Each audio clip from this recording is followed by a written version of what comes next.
Yeah, because they have to do it. Our people don't.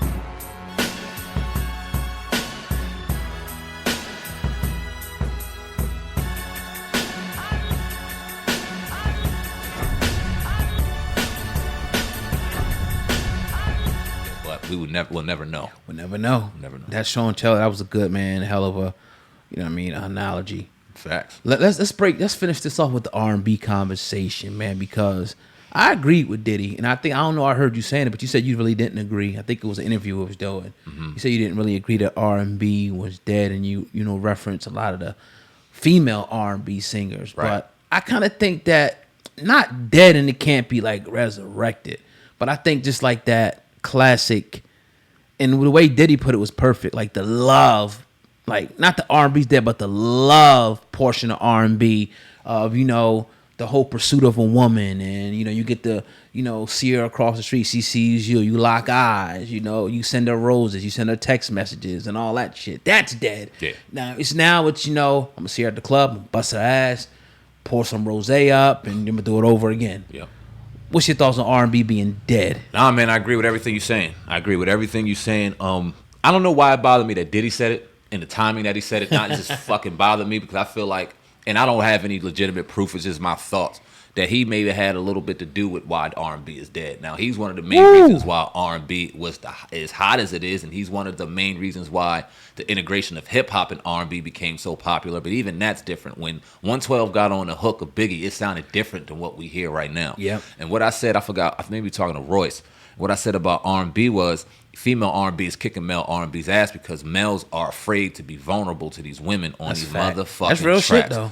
If you remember Avant, if that motherfucker lost a girl, we heard, I only got 4 minutes. That nigga was crying. You heard the fucking vulnerability in these men talking to these women. And it wasn't no corny punk shit. It wasn't no simp shit. It was real shit that men go through. If I cheated, I'm sorry. I fucked up. Facts. If I want to be with this woman, I'm gonna lace her down to top to bottom. I'm gonna open the door for her. We're gonna take her to dinner. I'm gonna wind it down. I'm gonna eat the pussy. Then we're gonna drop it off. And then we're gonna watch the sunrise again. Shit like that, as opposed to popping a molly, dropping it off, being asleep, taking some lean, and then effing this girl, I'm gonna go get the other one. It's just a different, and it's with men. I'm gonna put it strictly on the men, because the women are out here doing their thing. I really appreciate female R&B, but I'm a man and I can't listen to female R&B all the time because I don't relate to female R&B all the time. I'm out here getting hurt by niggas. I don't know how that feels. Right. We need the men to get back to that love shit, that vulnerability shit, not being afraid to express yourself and stop trying to be as cool and as hard as these punk fake ass rappers out here trying to sing. And then do what they do. Even with Usher, like, because Usher, he took,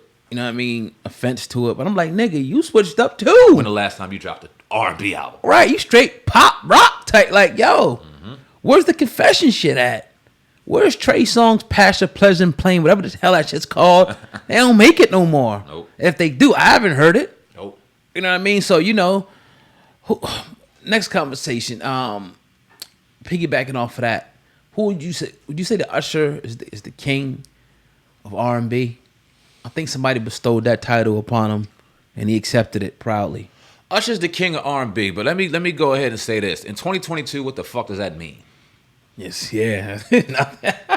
King of what? Right. Ain't nobody doing it. Right. You know what I'm saying? You a champion at a division there's nobody to fight with. There's nobody there. You know what I'm saying? Like Usher, one of the greatest R&B singers of all time. Chris Brown, one of the greatest R&B singers of all time. When is the last time they dropped a genuine R&B album? So we were like, damn, we can drop this shit. And it could be with the old classic R&B songs that we heard back in the 90s and shit like that. We don't even know when the last time we heard a fucking ballad.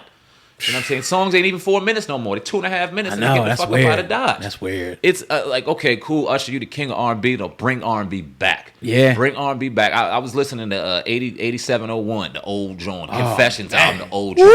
And I'm listening to these old joints where he's talking to bitches in Spanish and all kind of shit. I'm like, this is what the fuck I'm talking about. I used to get the Jones doing this kind of shit. Yeah. The young boys ain't got no blueprint on how to romance these women anymore, man. And Usher, you the king of R&B, cool, but what's that mean? Sometimes you need to listen to music to just kind of relate to a situation you in. Yeah. You need to listen to it. Like, everybody ain't in the club and shit, popping mollies and shit and fucking mad hoes. Right. Sometimes it's one woman you focused on or whatever the case may be. You want to kind of just get in your zone Yep. with that. So I think, these dudes are scared to do it, and hopefully male R&B, because I agree with you. The females is doing their thing, man. The Hers and the Summer Walkers and all that. Yep. Hopefully the males, stop being bitches and start, opening up, making some great R&B music again. And that ain't no disrespect to Jacquees, because he can sing, but he's not giving us he's still in that hip hop lane. Oh yeah. You know what I'm saying? I think YK Osiris, he said R&B and dead. I didn't even know that young motherfucker did R&B. I thought he rapped. Me neither. He's an R&B singer.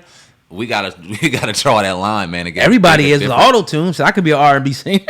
I was in the studio, right, and I was singing. Right. And this engineer looked at me and said, "We got to throw some AutoTune in here." I'm like, "What the fuck you talking? Why we got to throw AutoTune in here?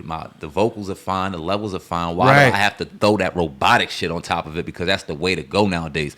Even engineers, people that have been working and learning music and practicing music their entire life, they're preconditioned to throw AutoTune on R&B songs nowadays. We got to get rid of that shit. Yeah. It's crazy, man. Yeah, definitely, man. Yeah, man. Heck of a show today, man. It's been a minute, but it's good because we busy. Yeah. We working. So, if we ain't got to do these much, it's actually a good thing, man. But, Absolutely. yeah, man, another episode of the Hip Hop Uncensored Podcast is in the books. That's your brother Sandman. Viral Hip Hop News. I'm your brother Oh God. Hip Hop News Uncensored. Together we had a Hip Hop Uncensored Podcast. Over and out. Peace.